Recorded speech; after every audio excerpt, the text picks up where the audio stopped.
All right, ladies and gentlemen, here we go. 100 Bullets, 86. I am John Carrick, author of Legacy of a Mad Scientist and The Legend of Ashley Fox. And this is, look, here's something you got to understand about your life, about where you are, about who you are. Every day is a struggle, yeah, but not every day is an epic struggle. Like I said, every day is a struggle for everyone. The people who are trying, that much more so than the people who have given up. And we all know what it means to give up. We have all given up on things in our life. Every day is a struggle not to give up on ourselves. Look, every day is a struggle for everyone. And every day is a struggle to prove yourself. Only a mediocre artist is always doing their best work. So that means that, like yesterday, I had a really bad day. I didn't get a lot done, and it made me feel bad about myself. But it doesn't change the work right in front of you guys. Legacy of a Mad Scientist, The Legend of Ashley Fox, those stories are good. They're very good. And I'm very happy with them, and I'm very proud of them. It doesn't mean I get to do nothing. I still have to work, but I don't have to scramble. I don't have to, living your life, here's what brought this up, why I'm talking about this. While I was working on the 3D stuff, I was looking for things to listen to online, and I listened to a few hours of Wolfman Jack. I like Wolfman Jack, and because I'm working on this racing game, I've been paying attention to how radio disc jockeys, like especially him, he's really cool, and listening to the music. That period of music was really good, fun to listen to, really positive. But here's what I noticed, and I've noticed this about him before. He is desperate to be successful, and the jury is always out, and he's constantly checking in with the listeners as to whether or not he's cool enough to hang out with them. And on one hand, on one side it's endearing, and on the other side it's exhausting. And here's what this made me realize. And it didn't come to me all at once. Sometimes in life you have an epiphany that's immediate and you understand something about the world that you didn't understand before, and then you forget it and you go back to who you were. But this sort of epiphany, and this is partially because I'm older, I've been through this a few times. He's already won, and he's not enjoying the victory parade. He's now doing that too much makes you arrogant, and that makes you less appealing. But it was such a weird thing. This episode that I happened to listen to was his first day in Santa Monica at a new radio station in Los Angeles after having to broadcast from Mexico into the United States for a long time when he couldn't get a job. And now he'd landed the big show. And everyone came out to hang out with him. He had telegrams from all the huge stars. And he was beside himself. It's sort of like the Sally Field thing. I can't believe you really like me at the Oscars. And Dick Clark came out and sat and talked with him, and other people came in and sat like in the booth and talked back and forth. And this was his big win. And it was a celebration. It was great. But you could tell he was still a tryhard. And that's a good thing to be. When it becomes your personality, when it becomes desperate, though, the anxiety, the futility. Here's the other thing. When that becomes your personality, it's unquenchable. And you're never happy. You're never satisfied. And it's a hard, especially for artists, this is how people turn to drugs and suicide and give up on life. And I'm doing this in part not to be a tryhard. I really want to focus on, this is not the tryhard part. This is the sit back and relax and enjoy it. Look at Victor Ray here on the cover by Dave Johnson. And this is a great cover by Dave Johnson. It really captures who he is. For a while, it mattered to me that Frazetta had never read the Conan books. I can't say that about Dave Johnson right here. I think he knows exactly who Victor Ray is. And in this issue, we're going to get a little bit of that. And his personality plays into Wolfman Jack's personality, plays into Brian Azzarello. Look at Brian Azzarello is schizophrenic in this. He's managing all of these personalities and all of their desires and all of their goals and their reactions, who they want to be. And here's the thing about a story, right? When it's, you have to be loyal to the characters, but you also have to be loyal to the audience. And 100 Bullets has skated out into the thin ice in its later episodes, its later issues, where there are no redeeming characters. It's one thing to watch good people doing bad things. It's another thing to watch bad people doing bad things. So let's get into it. Oh, and yesterday, Sophie. Sophie was the girl in the first book we did, issue number 8, where Graves met with Lono in Miami. And the reason I didn't recognize her is because she seemed so different. She was the girl who had her Loop's cousin, Miguel, and his friend, Rob Lono of $2 million. And then Lono caught up with them when they had come up to New York or Atlantic City, wherever Loop lived, Baltimore. And so what is she still doing there? Or are they back in Florida now? Or is that just conveniently, I mean, obviously she's not out west, she's somewhere on the East Coast, and she seems like an entirely different girl. But that's Sophie. I remember that scene. Oh, it was issues later when he caught up to Loop, but it was issue 8. And that was one of the ones I complimented so much about this. And that was the beginning of the story where it was easy to be high on the story. $2.5 million, and Graves spills the beans to this waitress who has her friends Rob Lono. And now she ends up trying to kill him with ammonia as a martial arts instructor at doing Taibo at a gym. So 100 Bullets, 86. This one is, again, we don't know enough about these characters. We know, look, how do I phrase this? Murder is still murder, even in a comic book. And Victor Ray has got to have some opinions about himself. So let's go. This is obviously the East Coast. It looks like Boston, New York, somewhere really nice. Shopping? You can't be serious, Helena. Constance, you came here to get distracted. Is there any better way? What, did I say something wrong? So I don't know what's up with Constance. I don't remember. I read this morning. It looks like the Rocky Mountains, but I guess it's maybe the East Coast. No, Helena, it's just Sigmar would occasionally say the same thing about something else. You and Sigmar weren't, oh my God. So this is an interesting couple pages. Sigmar is the guy who was killed by Victor and Remy yesterday. Sigmar Roan.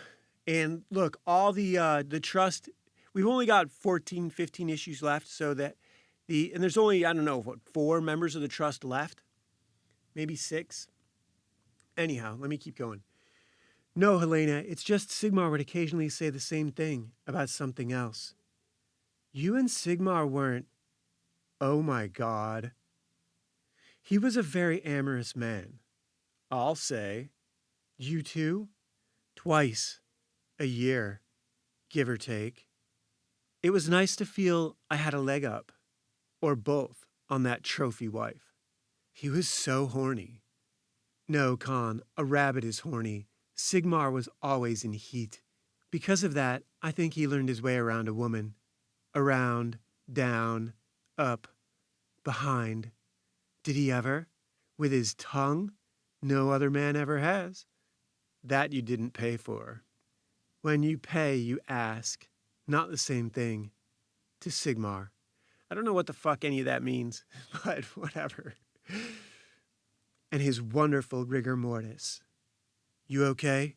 Now, with in this issue, we also get into something really interesting with Graves and Ray. And they could have done 100 issues of just this. It's kind of like The Matrix, right? The first Matrix movie was great. They could have made 1 million Matrix. You could still be watching Matrix shit if they hadn't tried to do Matrix Secret Wars with 2 and 3. Everyone is in such a hurry to copy Secret Wars, and they never have been able to. Ethan has been reviewing Secret Wars Part 2, and Jim Shooter completely shit the bed. It was his fault. He wrote a terrible story. Al Milgram's art, yeah, whatever. But Secret Wars 2 was garbage. When you take a character out of their environment and bring them to Earth to experience Earth, that's a different kind of story. That's a different kind of story than the Most Dangerous Game, which is what Secret Wars 1 was. Secret Wars 1 was invite all of Earth's mightiest heroes to one place to fight to the death, right? Essentially. That's not what Secret Wars 2 was. And there's some elements to that. Like Troy, if you read the Iliad, the gods are basically doing that with all of mankind, creating the best warriors to fight for them in their own battles. And so that carried out is, the Matrix simulation concept where we're at war to run, battle trials, war games, essentially. Like this is a prison planet just to develop weapons or whatever. It's all retarded. It's all nonsense, but it's fun nonsense. Fiction is what fiction is. And so that's what this is, right? So now we've got a girl's hands on this bloody rag, and it looks like it's outside the same building that that's Helena Kasha and her friend Constance. Helena is one of the Trust. She's the one that sided with Javier Vasco and the other guy and met with Graves in Seattle when that guy and his girlfriend saw the winning lottery ticket. That guy crashed down the hill. Look at that face. That's insane. I love this old car, right? I said, how many times you going to ask? I'm okay. Justin, hold on to that baby brother of yours, you hear? Yes. It's that little kid holding his baby brother. This is a terrifying episode. This is more in keeping with when I said the last one was a horror story. This is along the same lines. This is more of a horror story than a crime story. This is where crime stories become horror stories, like that little girl right there with a mouthful of teeth.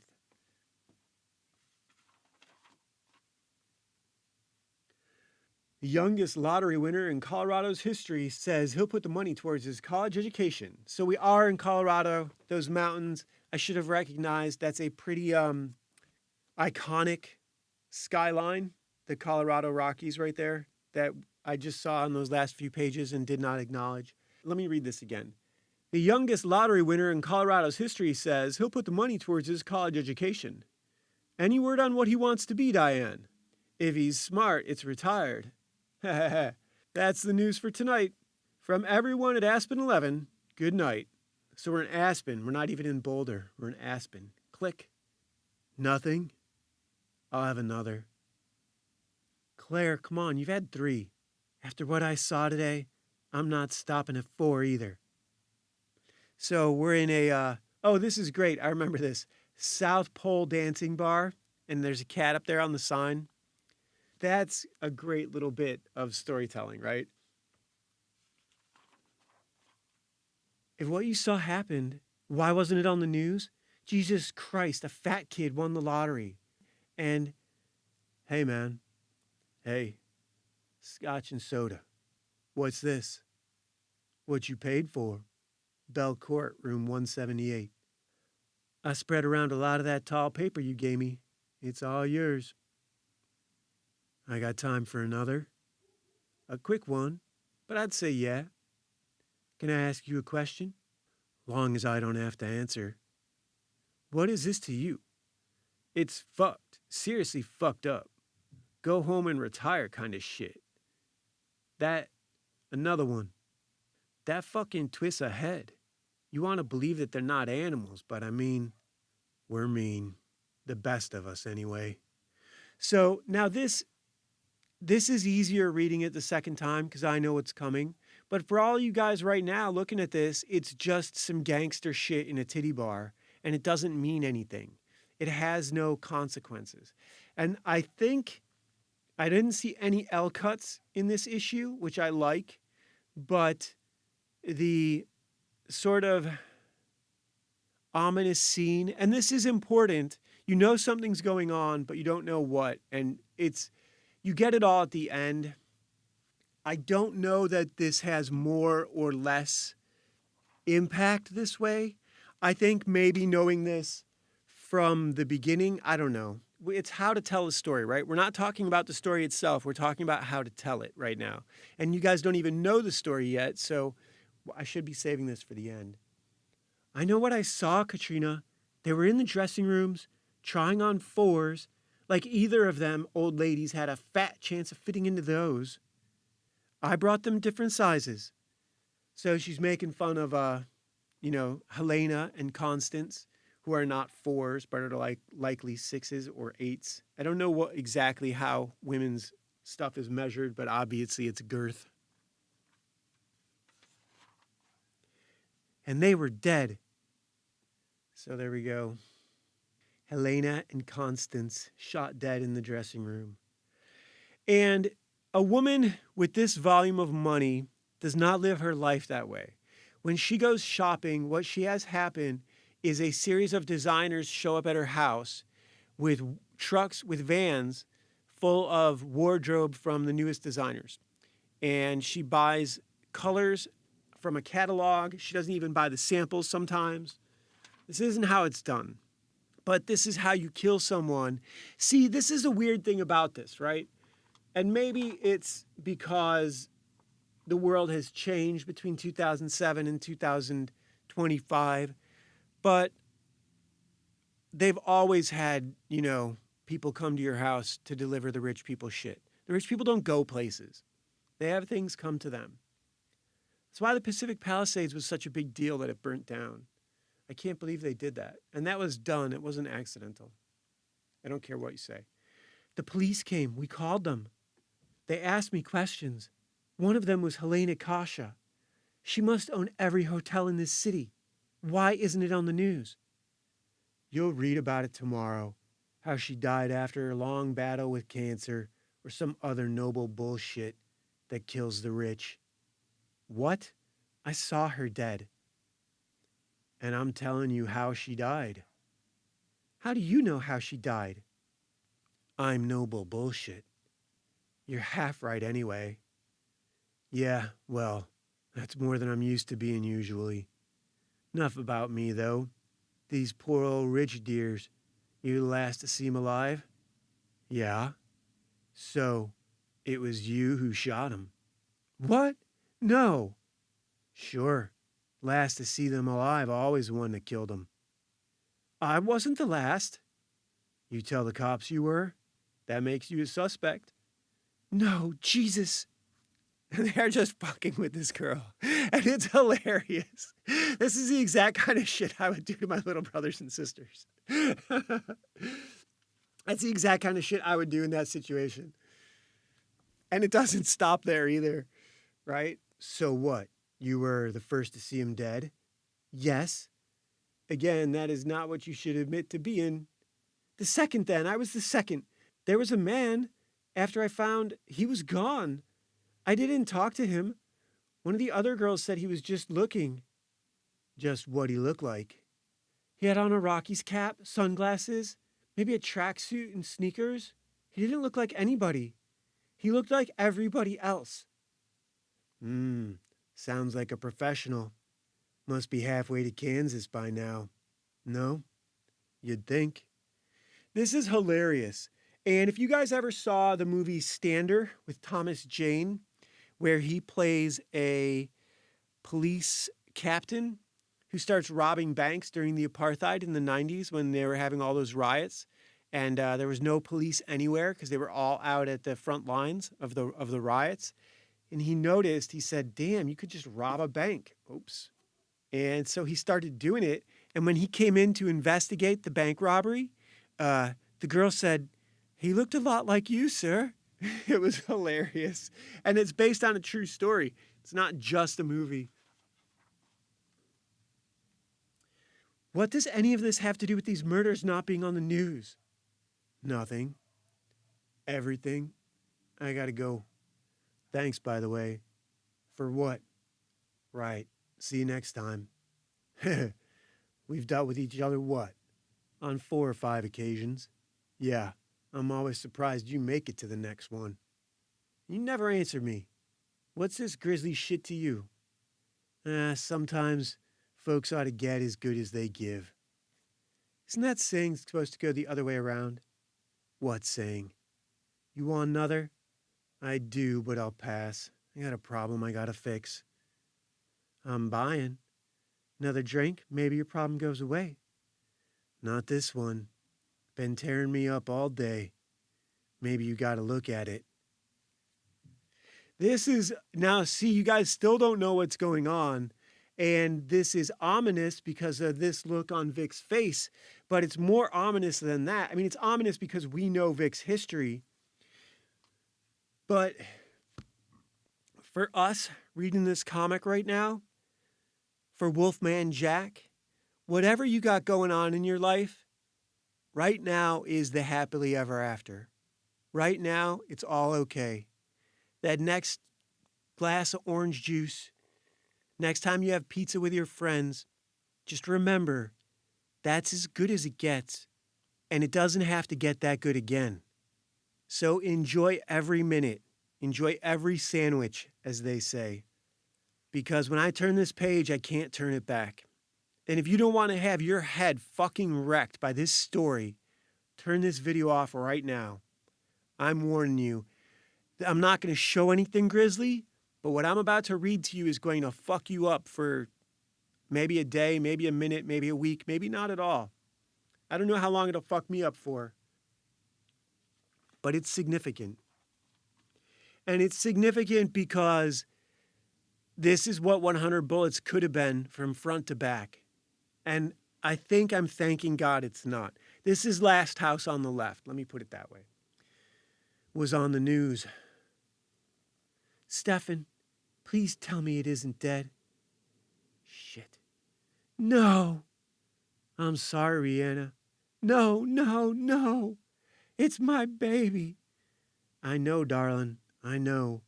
But now, you gotta get rid of it. I can't. Take it. So now that's pretty brutal. Look at this kid sitting on the bed watching TV while his parents are having this conversation behind him. Now, I don't know what fucking drugs his trailer park parents are on. And you still don't know what's happened. Right now, it's just a tragedy. My baby. You fucking dumbass. Why didn't you tell me it was dying? Motherfuck. It is believed that Stephen Earl Marshall, the father of 5-year-old Justin Towns, look at that, your old man on TV. So that's Stephen, and that's the son Justin, 5 years old, sitting on the bed, along with his girlfriend Rihanna Sharp, are sawed in, boom, boom, boom. Turn down that TV, asshole. Fuck you. No, fuck you. I'm trying to get some sleep, you fucking redneck pussy shit homo. So now that is going to piss him off. It's not a cop. This guy's, being sought by the cops. That's all we know so far. You can still turn this off without having your head wrecked.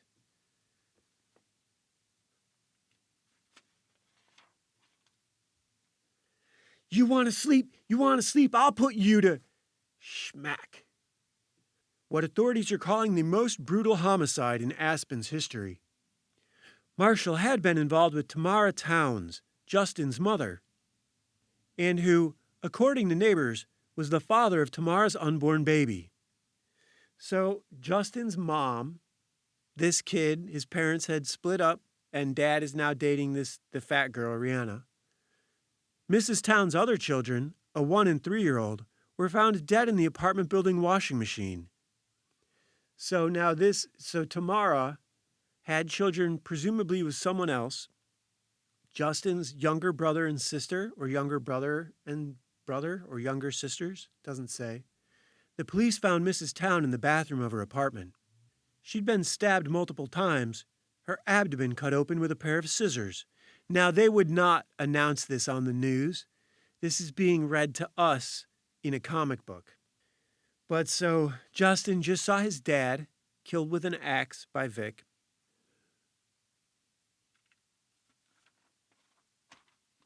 And this woman is now flushing.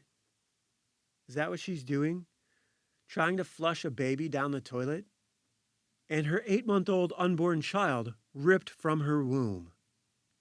Vic comes in and drowns her in the toilet where she just flushed Justin's baby brother. This is a horror comic. This should be Constantine and these people are infected with demons. I saw that show. God, what was it called? Hell something? Hellgate? And it had been a Marvel Comics show, and it had Sydney Lemon, who is Jack Lemmon's niece, in it. She was pretty, tall girl. And there was a really cool thing in that one, which is something I've used in my stories too. The idea of the church doing insane asylums for people possessed by demons, and you don't want to kill someone possessed by a demon because the demon can leave. What you want to do is lock them up somewhere that the demon can't get out and keep the demon in that body. Yes, that person's life is lost, but the demon is also trapped. And so that's what they were doing, and that was a cool concept. This is just horrific. So Vic drowns her and then comes out and takes the kid with him, and they leave. No words, just art. And Cairo, A Modern Fable, written by Willow Wilson, art by M.K. Perker, November 2007. I wonder what that's about. I like comics about magic. I love comics about Conan. I love comics about history. I love comics about all kinds of stuff. I even read a lot of superhero comics. I'm not going to review them on this channel. Superhero comics require a certain sort of suspension of disbelief that I'm not even willing to extend to 100 Bullets, much less an X-Men book, So Belcourt Motel, Vic getting into the car with Dizzy and Graves. Good job today, Victor. Very clean. Thank you. But tonight, fuck you. So, and now I could reach out and turn the page, but you sort of need a second to sit with that, right? What a story. And fuck your attaché. So he didn't shoot her. He didn't shoot her with the magic gun. He drowned her, and he killed the other dude with an axe. So they'd be found, and it would be reported on the news. Or so his fingerprints would be on the axe handle. Maybe that's what he did. I don't know. Anyhow, that is 100 Bullets 86 or 85. We've only got a few left now. 86. And I got to find something else for you guys.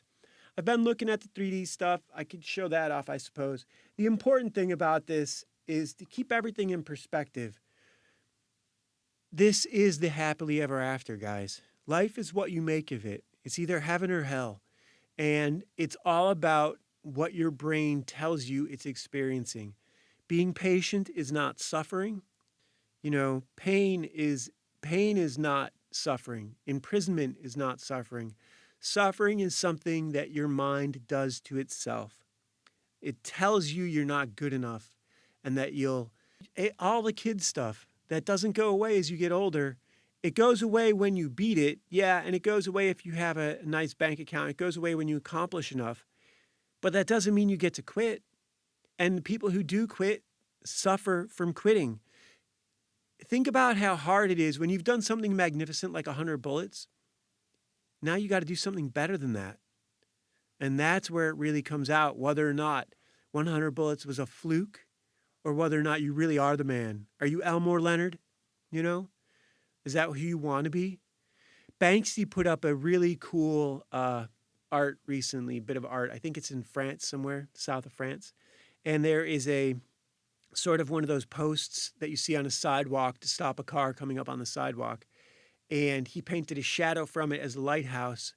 And it says, I wish I was the me that you need me to be, or that you want me to be, or that you see in me. I wish I was the me that you see in me. It's very hard to live up to some of the inspiration that he's had in the past. It's very hard to do that as an artist. I'm very thankful for the 2 books that I got done. The third one is halfway done. I have to say halfway. It's probably 3/4 or maybe even 4/5 or 9/10 written, but then it needs a lot of editing. What I'm thankful for is the ability to keep doing the work. Today I'm doing the work. Tomorrow I'm doing the work. Today I listened to how to do a vocal chain for the Shure SMB and the Apollo Twin. Being a recording engineer is fucking work. getting clean signal. Now I'm set up to do the audiobooks again and get them out on Audible and do more audiobooks for ACX, which will be fine. I'll lean into that a little bit more. But yeah, anyhow. All right, this is a long one. Talk to you guys tomorrow. Bye.